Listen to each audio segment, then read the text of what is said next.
Sa mapagpalang hapon po sa ating lahat. Amen. Amen. Tayo po idadako sa pagbibigay na kung saan ito po ay kasama din po sa ating paglilingkod. Amen. Ang pagbibigay sa ating Panginoon. Yun po, magpupagbukas po tayo sa Kawikaan, chapter 11, verse 24. Ang taong mapagbigay ay lalong yumayaman. Ngunit ang naghihirap ang tikom ng mga kamay. Amen. Yun po, ito po yan. Ang taong matulungin sa sagana ang pamumuhay. Amen. At ang marunong tumulong ay tiyak na tutulungan.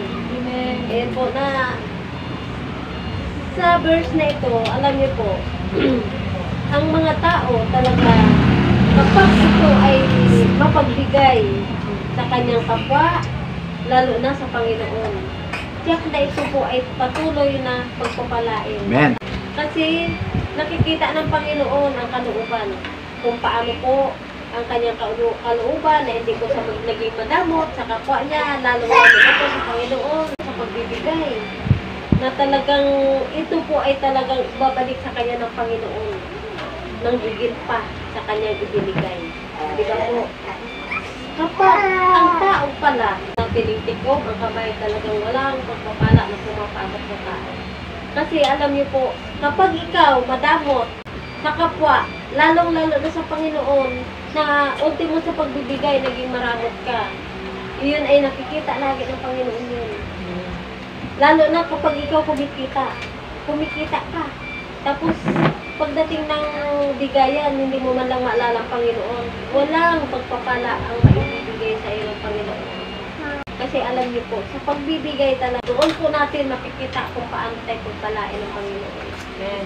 Dahil ang pagbibigay, ito po ang susi para tayo pagpalain.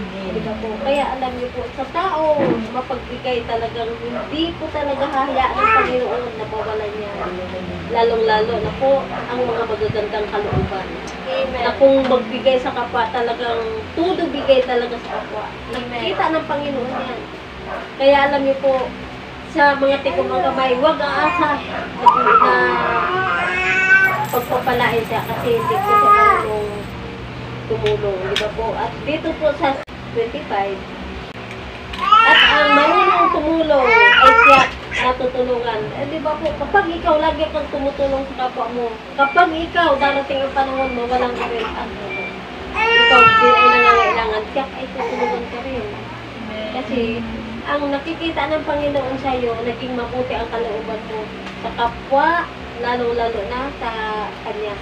Diba po? Kaya yun po ang salita ng Panginoon na nawa, ito ay talagang sa buhay natin ang pagbibigay. Kung paano tayo tumulong at pagbibigay na lalo tayo laging nagtatapat at tayo ay talagang pagpapalain din po. Yun pa. Pupunta rin po tayo sa Malakias. 18, diba po? Dalhin ninyo ng buong buo ang inyong mga ikasampung bahagi sa tahanan ng Diyos upang matugunan ang pangangailangan sa aking tahanan. Subukin ninyo ako sa bagay na ito. Kung hindi ko buksan ang mga bintana ng langit at ibuhos sa inyo ang masaganang pagpapala. Kaya ang sabi niya po dito, dalhin po natin ang ating ikasampung bahagi sa bahay panambahan. At kung tupad natin ito, ang ikasampung bahagi na lagi pa tayo nagtatapat sa Panginoon, subukan tayo ng Panginoon. Kung hindi nabubuksan ang langit at ibuhos sa atin mga pagpapala, diba po? Alam niyo po kung ano yung mga pagpapala, saan magagaling yun, mga income, kung saan nagkagaling, bigyan kayo ng mga trabaho para magkaroon tayo ng income. Diba po? Kaya sabi niya po,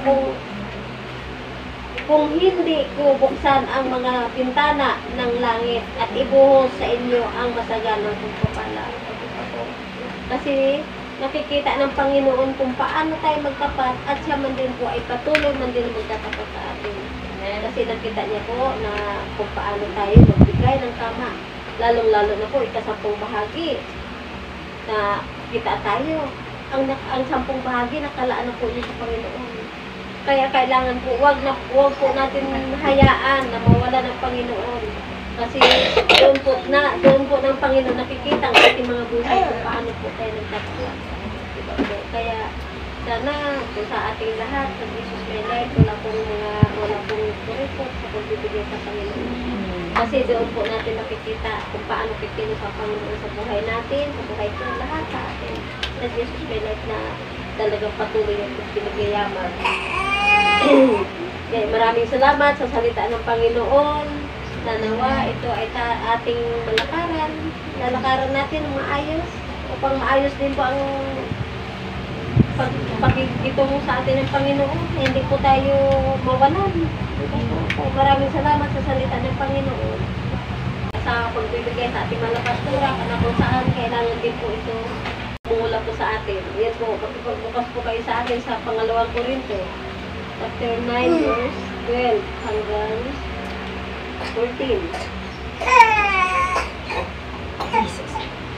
Ang paglilingkod ninyo upang tumulong sa mga kapatid ay hindi lamang makakatugon sa kanilang pangangailangan, kundi maging dahilan pa ng nag-uumapaw na pagpapasalamat nila sa Diyos.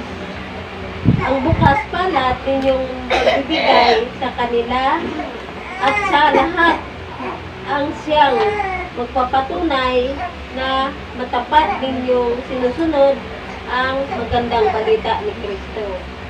Dahil dyan, magpupuri sila sa Diyos.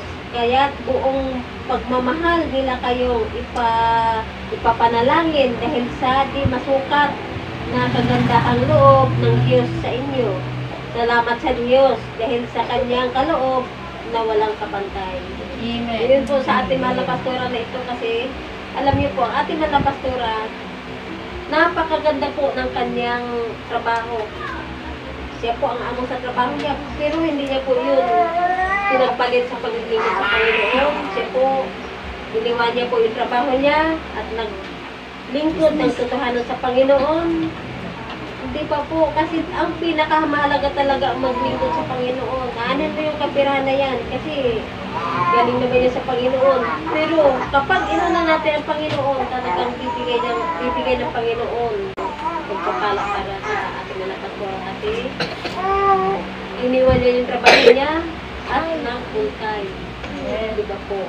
At yung kanyang buhay talaga na po sa Panginoon upang maglingkod para tayong lahat maitaas sa Panginoon. Kasama tayo sa paglilingkod niya. Na habang naglilingkod siya, tayo man din ay kasama sa kanyang paglulod, panalangin niya, na hindi po tayo naiiwan sa kanyang panalangin, isa man po sa atin. Salamat sa Panginoon. Kaya yun lamang po ang salita ng Panginoon. Sige po, patuloy po tayo magbigay.